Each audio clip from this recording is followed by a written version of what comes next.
Hello po mga kabayan, kamusta po kayo? At sana po nasa maayos po kayong kalagayan. Samahan niyo po ang inyong lingkod, magkomentuhan po tayo dito po sa Tambayang Makabayan. Magumpisa na po tayo. Komentuhan po natin, ito pong pangungutang ng bansa sa France. Makakautang po sila ng 14 billion utang na tayo po ang magbabayad para lang po bigyan ng seguridad. Ito pong sinasabi nilang suporta sa walang gutom, yung food security ng walang gutom, para lang po sa kanila.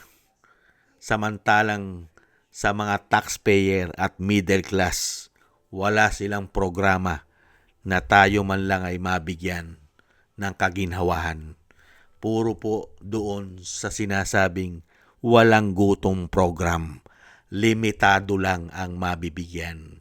Hindi po lahat ng Pilipino ang mabibigyan nito. Hindi po ba? Pakinggan po natin ang kanilang programang walang gutom. Pero ang middle class ang naghihikahos sa gutom na. Magpapautang ang France ng 200 million euros o humigit kumulang 14 billion pesos sa Pilipinas para palakasin ang food security at nutrition ng mga low-income families. Sa ilalim ng Refuel Project, tatanggap ang humigit kumulang 750,000 low-income households ng 3,000 pesos monthly electronic food vouchers na maaaring gamitin sa mga accredited retailers. Pinangungunahan ng Department of Social Welfare and Development o DSWD ang nasabing proyekto na may layuning palakasin ang walang gutom program ng gobyerno.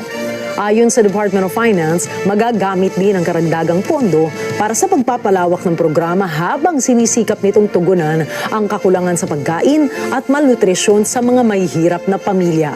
Bukod pa sa food vouchers, makatatanggap din ang mga benepisyaryo ng suporta sa nutrition at livelihood, kabilang ang maternal at child nutrition, hygiene, healthy meal planning at income-generating activities. Grabe na mga kabayan, no?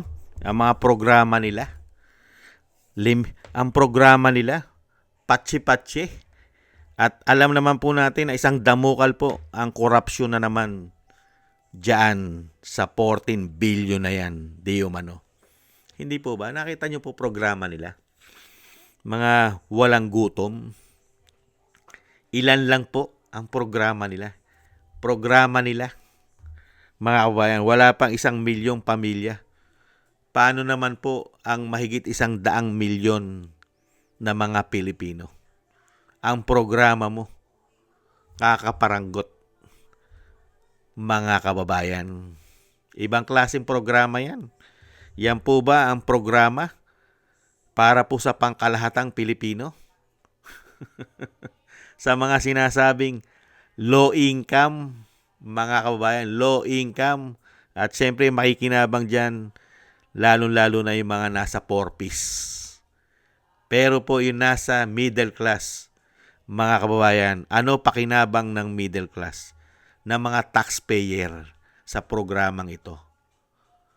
At ito po ay meron pang korupsyon na napakalaking korupsyon, di umano.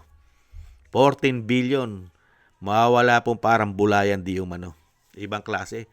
Magagamit na naman po yan nila sa politika. Ang galing po ng programa nila. Talagang halos dadaling ka sa programang ayuda. Papatayin ka sa ayuda. Ibabaong ka sa utang sa ayuda. Yan po ang kanilang food security, mga kababayan. Food security daw sa iilan-ilang mga Pilipino. Hindi po pang Luzon, Visaya, Mindanao ang solusyon nila. Pero isang damukal po ang pondo na gusto nilang mangyari. Sa susunod na taon ay hindi bababa sa 7.2 trillion. At umuutang pa sila sa labas ng bansa. Pero ang mga programa nila, mga kababayan, ganyan lang po ang maihita ng taong bayan at ng mga taxpayer sa programa ng gobyerno. Masyado pong one-sided. Hindi po makakarating sa atin ang programa nila. Limitado lang, mga kababayan. Ang programa nila ay puro po pumapabor sa kanila dahil karamihan pa ay maibubulsa.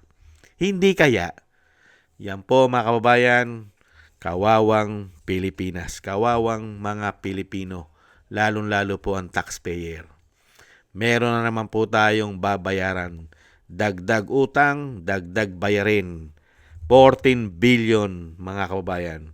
Papasa na naman sa ating mga buwis. Pero ang makikinabang ng malaki ay mga politiko rin. Di umano. Maraming salamat po mga kababayan sa nagusto po ng ating tambayang mga kababayan. Thank you po sa inyo. Ganon din po sa inyo po mga nagko-comment, like, share, subscribe at patuloy po nagsusubscribe. Shoutout po sa inyo lahat. Mabuhay po kayo. Thank you po. At thank you rin po sa mga nagbibigay po ng tulong at biyaya. Shoutout po kay Eric Hershow from Canada, Kingston from Hong Kong, Jake Yahut from California, USA, Gina Ray from Berlin, Germany, Julieta Silona from Sydney, Australia, Baby Roman, Ate Isa from Cagayan Valley, Jem Aris from United Arab Emirates, ako si Pilam, Ani Jo, kay Mary Natividad Blinden from Netherlands, Gayat Sena, Tatay Nick from Toronto, Canada, Jesus Valdepena, Rolando Guerrero, Mila Yi, Felipe Shapno from Texas, USA, Ma'am LB Sermani from North Miami, Florida, USA, Mika Ligaspi, Frank Zamora from California, USA, Romulo de Vinagracia from Bacolod City. Thank you po sa inyo. Shoutout po sa inyo lahat. At ingat-ingat po kayo sa inyo pong mapagawa. At tiis-tiis lang po tayo mga kabayan. At tayo po manalangin at tayo po maingatan. God bless po sa inyo lahat. Paalam. Bye-bye.